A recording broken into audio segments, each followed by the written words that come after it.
Here we have this lovely 2010 BMW 320i SE convertible in deep sea blue. Starting with the offside front tyre.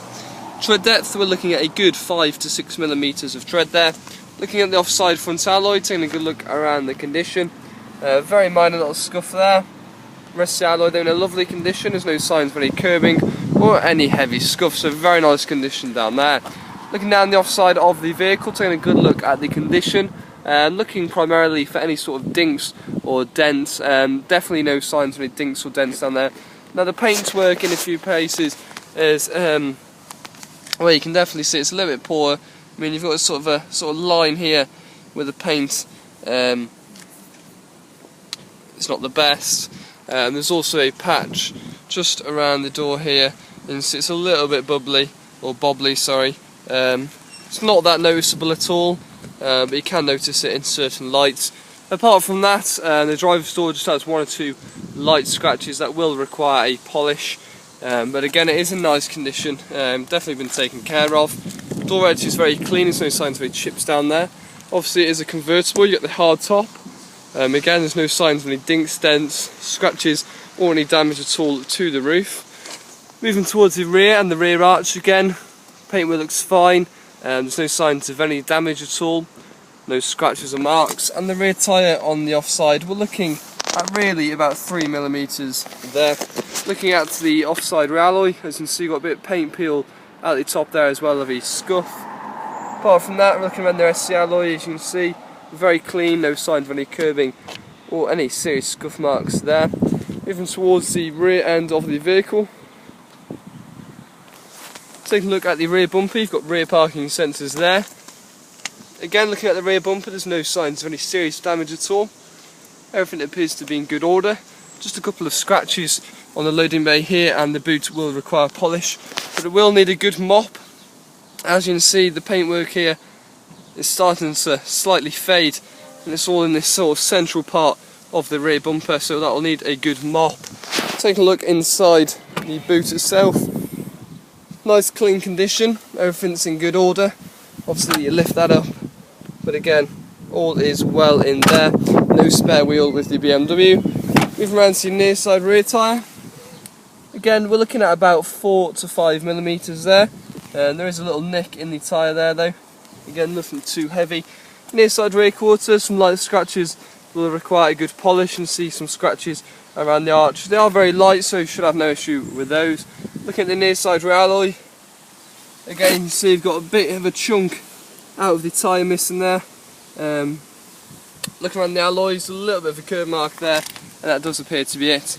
Looking on the near side rear arch, however, as you can see, the paint has come off here, that's going to need a respray. Looking on the near side of the vehicle itself, there's no signs of any dinks. We have got a dent, as you can see, quite clearly stands out just behind the front passenger door there. As you can see, got a deep scratch there as well, so that's going to require a smart repair. Looking at the front passenger door itself, again just one or two light scratches here and there, a couple of light scratches around the mirror. Front arch looks fine, no damage, and easily a good 6 to 7 millimeters of tread there, loads of tread. Looking at the near side front alloy, again lovely condition, couple of scratches, but no curbing or scuff marks there. Moving around to the front end of the vehicle. Can't see any damage, you've got a little bit of a light scratch there. It looks like it's had a bit of paint on this front lip of the bumper. You can see a little bit of silicone in there, but looks like it's a little bit of paint. It's a good job though, and again, bonnet looks very clean with some light scratches that will require a polish. Apart from that, as you can see, it is a very nice looking car. Stepping inside the interior, full black leather interior there on the driver's seat. There's a slight bit of wearing there on the bolster. No signs of any damage though.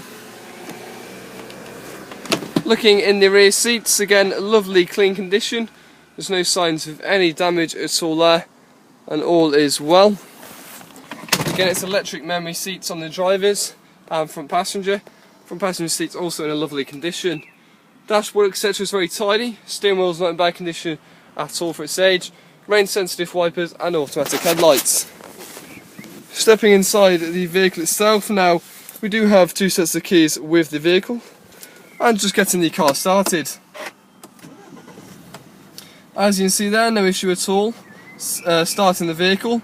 We've got 1700 miles there to the next service, and we're looking at 29,652 miles on the clock, so you can see it is very low. Car runs very nicely, and obviously exactly how it should. No symbols appearing on the dash that you have to be wary of. Multifunction steering wheel, you've got your cruise control behind the wheel there as well, and it is in a lovely condition. Radio works perfectly fine, no issues there. We've got heated seats in the front, which is a nice feature. Automatic stop start, blowers work perfectly fine. Air conditioning does come on nice and cold. Manual box on this one. Now looking at the documents, looking at the V5, the car's had 3 owners, so 3 owners on the vehicle. MOT certificate does expire here on September 4th 2015, so still a few months left on the MOT. Now service history, now we haven't got a book at the moment. I've sent a book off to get stamped, as there isn't a stamp in the book. You can see we've got a photocopy of the book here, with the one stamp at a non-franchised garage at 17,000 miles. Now the first service was done at 8,715 miles, and that was done at Williams Bolton. So that was the first service, with the second one there at 17, and then the third service was done in BMW Battersea, and that was at 27,000 miles. So you can see it has got full service history, it is partial franchise, but that's spot on anyway, so it has got the good service history. 2010 BMW 320 petrol, electric folding mirrors, heated seats, auto lights, auto wipers, and obviously the roof does work perfectly fine. I'll just demonstrate that now. No issues at all, works perfectly fine, very smooth, and obviously working exactly how it should. As you can see, it folds there into the boot, and luckily the sun has just come out, so it's rather fitting. There you go, as you can see, no issues at all there. It's a lovely looking car, clearly been taken care of, good service history, and very low mileage. It's the 2010 BMW 320i convertible.